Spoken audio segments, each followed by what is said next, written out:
Hello, robots and rascals. My name is TB Skyen, and let's talk about some anime again. SSSS.GRIDMAN is interesting. I've never really been that into either mecha or tokusatsu, but this show caught me almost instantly. Not so much because of what it is about, but how it is about it, to paraphrase Roger Ebert. On a surface level, the show rigidly follows the typical structure of a monster-a-week tokusatsu. That is, human characters do some plot development, big monster shows up, giant hero-monster fight, and the hero wins, and then the human characters do a bit more plot development and follow-up, and then the status quo is logically restored for next week. But on every level but the surface, the show feels like nothing so much as a kind of meta-deconstruction of its own genre.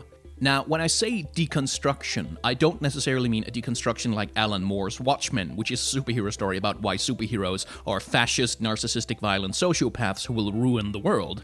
I don't think Gridman hates tokusatsu and wants to break it. I think it loves the genre unironically and wants to play with it, in kind of the same way that Kill la Kill wanted to play with the magical girl genre, among other things.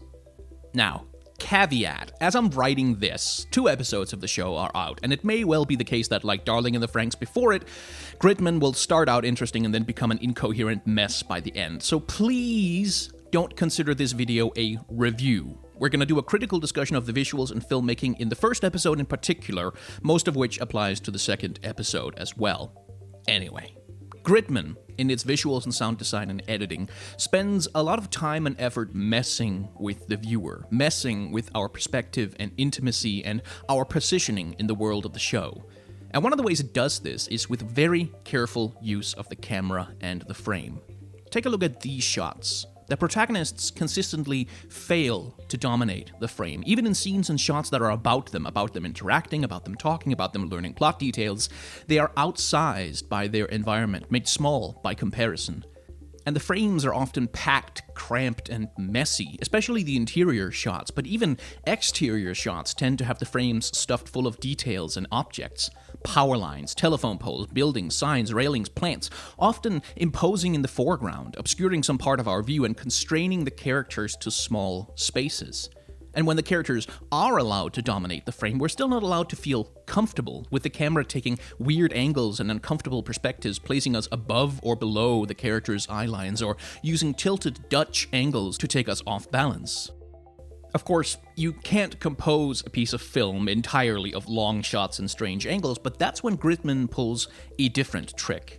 When we do get close to the characters, all of a sudden, we're too close. In these shots, not only are we close to the characters, we're intimately close with them, practically in kissing distance, and the show keeps jumping between these two extremes, far away, close, far away, close. There are a few standard comfortable medium shots in the show, of course, like this one, where Yuta and Rika are separated by an object dividing them in the frame, or this one, where Yuta and Rika are separated by an object dividing them in the frame, or this one, where Yuta and Rika are separated by an object dividing them in the frame. Gridman doesn't let you be comfortable, and whenever it can, it tries to make you feel unsettled.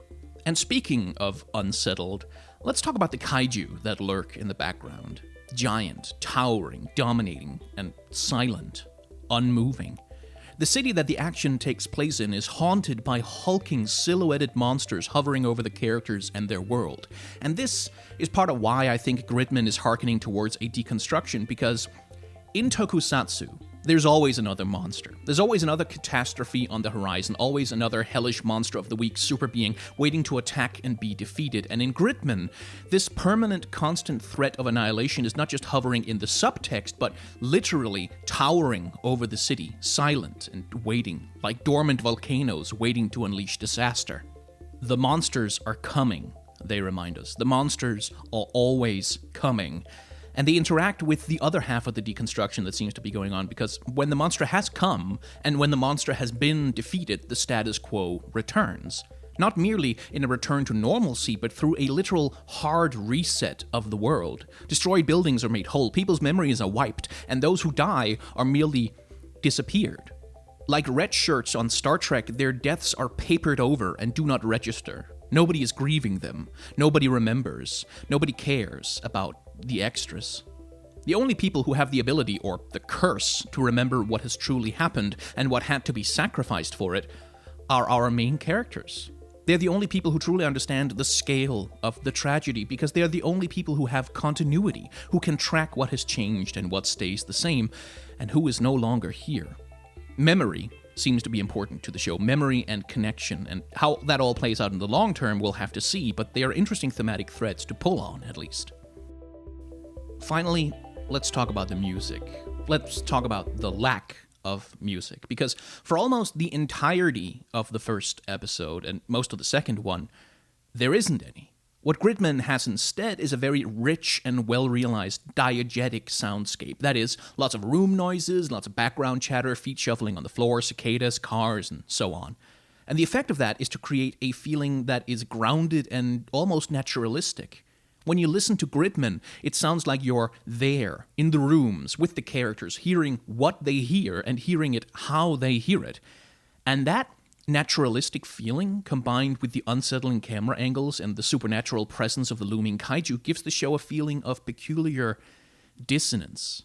It feels real but unreal, familiar but alien, relaxed but tense. In other words, uncanny. There's two sequences in the first episode that do a good job demonstrating what I mean. First, this one. 外で食おうぜ。いや、ご飯なくて。ほら、飯忘れたの。いや、学校のことでいっぱいいっぱいで。これあげる。This sequence is about Yuta and Utsumi discussing Yuta's lack of a packed lunch, but take a look at what's actually going on in the frame. The background is packed with detail, making the frame feel full, and in the foreground, a full third of the frame is taken up by this random dude and his tablet, literally blocking our view of what's going on. Yuta is cramped between foreground dude and Utsumi, who himself has to stoop forward and bend over just to try and fit into the frame at all, and the top of his head and the side of his body are still cut off. The shot has an uneasy, claustrophobic feeling, as though we, the audience, are sitting 2 rows ahead of the protagonists and looking at them through some kind of a letterbox. It's a weird, unsettling way to frame a simple dialogue scene, and the shot goes on for almost a full 10 seconds before it cuts, forcing us to stay in that vaguely uncomfortable perspective for as long as possible. The second sequence I want to take a look at is this one. 氏名フルネーム多分違う。あ？何の話？ここもどこ？うちの店。誰の？私の。だから誰なのって聞いてるの。だから誰って誰の？君の。さ、ふざけてんの？いや、真面目に本当に。何も思い出せなくて。ふざけてんの？記憶がなくて。記憶喪失。そう、それ。ふざけてんの？Now, this should be a comfortable medium shot, letting us do some simple exposition and character dialogue, but again, look at what's happening in the frame. Yuta and Rika are boxed in, literally, by boxes in the foreground, cramping the frame, cramping the space, while at the same time, they are separated by the presence of Junk, the computer, which coincidentally is also the thing that they're arguing over because Yuta sees Gridman on screen and Rika sees nothing. And then the jump cuts begin, cut, at completely random times, throwing the conversation's rhythm off completely. And just to add to the confusion, the camera moves just a little bit between cuts and the light changes just a little bit, as though this whole sequence had been awkwardly cut together from multiple takes of real-life actors on a set. The point, of course, is to help us feel Yuta's amnesiac confusion and the disconnect between him and Rika, but at the same time, we're also kept at a distance, almost like we're hiding behind those boxes that clutter the foreground. We get an intimate experience of Yuta's mental state at the same time as we are alienated by the weirdness and remoteness of our perspective. And then Gridman shows up. When the kaiju attacks and Yuta merges with the computer, and our hero, our savior, our giant punching robot buddy enters the screen, everything we've talked about so far falls away. The unsettling camera angles, the alienation, the lack of music, the uncanny feeling, all of it is obliterated under the triumphant coming of the hero confronting the evil. The camera swings into anime action, the music swells, the frame is dominated by the protagonists and villains, and for a brief, glorious time, we are finally comfortable and it feels amazing. And that, I think, is just damn good filmmaking. It's an expert manipulation of the audience, and I love it. I'm excited to watch Gridman play out. Even if it ends up a mess like Frank's, it looks like it'll be an interesting and well-made mess, at least. Hey, thank you very much for watching. If you have enjoyed this video, there is a like button and a subscribe button down below that you can click on and blah, blah, blah, YouTube stuff. And if you want to help me make more videos like this and you want to help support the channel and maybe help me hire an editor to make the videos look better than, they do right now, well, you can head on over to Patreon where I have, it's a thing where there's some perks and stuff you can get. And if you have like $1 a month that you don't mind parting with, then that dollar can help me out a lot more than you might think. Of course, if you're not willing to do that or not able to do that, that's completely okay. Don't even worry about it. I'm just happy that you've watched the videos. Of course, if you didn't like this video, of course that's completely fair. There's a dislike button down below that you can click on. And when you click on it, well, you'll wake up tomorrow and things will be pretty much the same as they've always been. Pretty much. It'll be mostly the same. Nothing will be missing that you'll notice for a while. You won't notice it.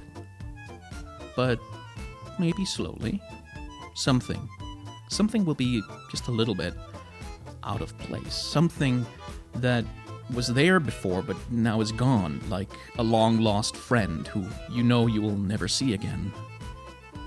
And that something, well, you'll just have to find out for yourself, won't you? Thank you very much for watching.